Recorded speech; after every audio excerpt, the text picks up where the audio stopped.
देखिए, आज का जो है ना केस स्टडी बहुत ही यूनिक है और अच्छा है। यहाँ पे ना हमें समझना है कि किस तरीके से एक दूसरे को हम लोग हेल्प कर सकते हैं। यहाँ पे प्रॉब्लम ये है कि हमारे एक इलेक्ट्रिकल अप्लाइंसेस के बिजनेसमैन हैं जिनका नाम है विकास। और विकास जी का अभी के टाइम पे 10 करोड़ का टर्नओवर है। 10 साल से बिजनेस कर रहे हैं, लेकिन पिछले 4 साल से काफी एक्टिव है। और हर साल 2 से 2.5 करोड़ का टर्नओवर उनका बढ़ा है। पूरे एरिया में जो है, जितनी भी दुकानें हैं, वहां पे सिर्फ अकेले दुकानदार बैठता है इलेक्ट्रिकल अप्लाइंसेस में। और उनके दुकान पे 10 सेल्समैन है, 10। और हर एक की सैलरी 30 लाख हजार रुपए है। हर की सैलरी 30 हजार रुपए है। बाकी किसी भी एरिया में उस तरह का दुकान नहीं है। अब क्योंकि इनकी सैलरी काफी ज्यादा है हर एक एम्प्लॉय की, दुकान का रेंट ज्यादा है क्योंकि बड़ा बड़े एरिया में है। 10 लोग अगर काम करें तो एरिया बड़ा है। तो इनका थोड़ा महंगा सामान महंगा होता है। और अभी 10 करोड़ का टर्नओवर कर रहे हैं। इनके बगल में एक बिजनेसमैन है जो कि सेम इसी लाइन में है, और वो 50 करोड़ का टर्नओवर कर रहा है। और इनको सपना ये है कि ये 100 करोड़ का टर्नओवर करना चाहते हैं। लेकिन कंडीशन ये है कि नई दुकान नहीं खोलनी है। यानी कि नई दुकान अगर खोलेंगे तो उसमें अपना पैसा नहीं लगना चाहिए। दूसरी चीज, वहां पे आदमी अपना खुद का उठाना पड़ेगा, खुद का सारा चीज खर्चा करना पड़ेगा, तो वो नहीं करना है। लेकिन अगर जो एग्जिस्टिंग दुकान है, जो ऑलरेडी चल रहा है, उस पर अगर पैसा लगाना है तो वो ब्रांडिंग करने के लिए तैयार है। इन्फ्लुएंसर से ऐड कराने के लिए तैयार है। पैसा खर्च करने के लिए तैयार है। अब जो नया घर बन गया है उसकी वीडियोस बना करके अपने सोशल मीडिया पे डालने के लिए तैयार है, कस्टमर को भेजने के लिए तैयार है। यानी कि जो खर्चा करवाना है पुराने दुकान पे करवा सकते हैं। वहां पे पूरा खर्चा करने के लिए तैयार हैं। हर एक चीज इंप्लीमेंट करने के लिए तैयार हैं। लेकिन नई स्टोर पे नई दुकान पे खर्च नहीं करना चाह रहे हैं। तो इसमें क्या किया जाए? वो ब्रांडिंग भी करने के लिए तैयार है, सिस्टम प्रोसेस भी बनाने के लिए तैयार है, अपनी मार्केटिंग भी करने के लिए तैयार है। लेकिन उसी दुकान के लिए जिसमें वो बैठे हुए हैं, जहां से धंधा आ रहा है। नई दुकान पे एक्सपेरिमेंट नहीं करना है, नई दुकान पे नहीं करना। तो इस केस में क्या कर सकते हैं? बहुत सिंपल सा प्रॉब्लम है। जब भी इस तरह का दिक्कत है तो समझ जाइए इसमें क्या चैलेंज आ रहा है।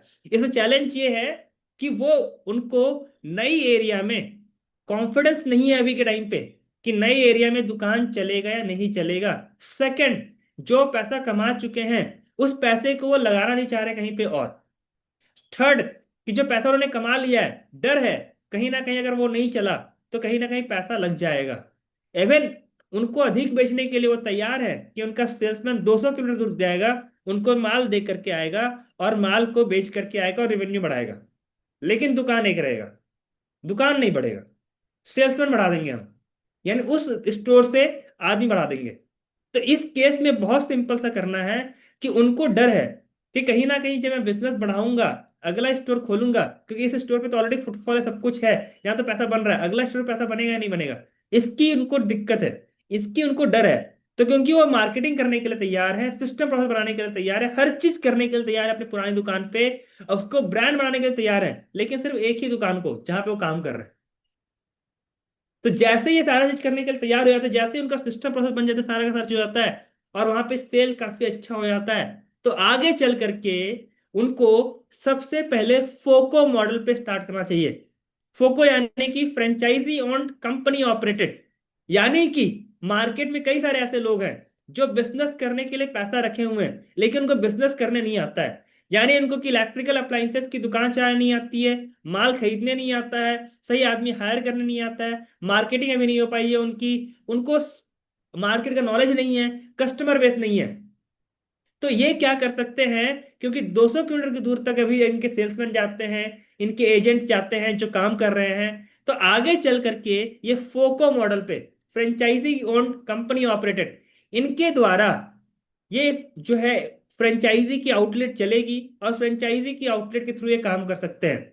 जैसे आज के टाइम पे जूडियो काम करता है। जूडियो ने सबसे पहले क्या किया, अपना एक स्टोर खोला, उसको बहुत प्रॉफिटेबल बनाया, उसको वहां पे प्रोडक्ट लाइन को आइडेंटिफाई किया, वहां पे उसको ब्रांडिंग दिया, सारा चीज दिया।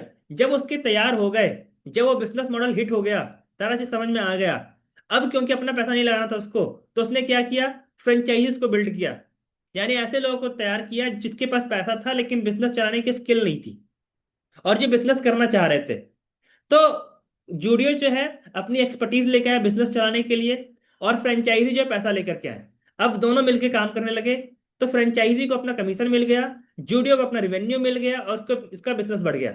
ठीक इसी प्रकार से विकास जो काम करना है मार्केट में, जहां पे वो काम कर रहे हैं उस एरिया में बहुत सारे बिजनेसमैन ऐसे, बहुत सारे लोग ऐसे होंगे जिनके पास पैसा पड़ा हुआ होगा लेकिन बिजनेस चलाने नहीं आ रहा होगा। तो उन लोगों के साथ पार्टनर करके अपना जो है फ्रेंचाइजी आउटलेट ओपन करेंगे, फ्रेंचाइजी स्टोर ओपन करेंगे, जहां से उनका रेवेन्यू बढ़ जाएगा। अब क्योंकि उस एरिया में ऑलरेडी जो है पोटेंशियल है, 50 करोड़ का ऑलरेडी टर्नओवर हो रहा है और बाकी बहुत सारे और भी दुकानें हैं, तो वहां पे पोटेंशियल है कि वो 70-80 करोड़ का टर्नओवर कर सकते हैं।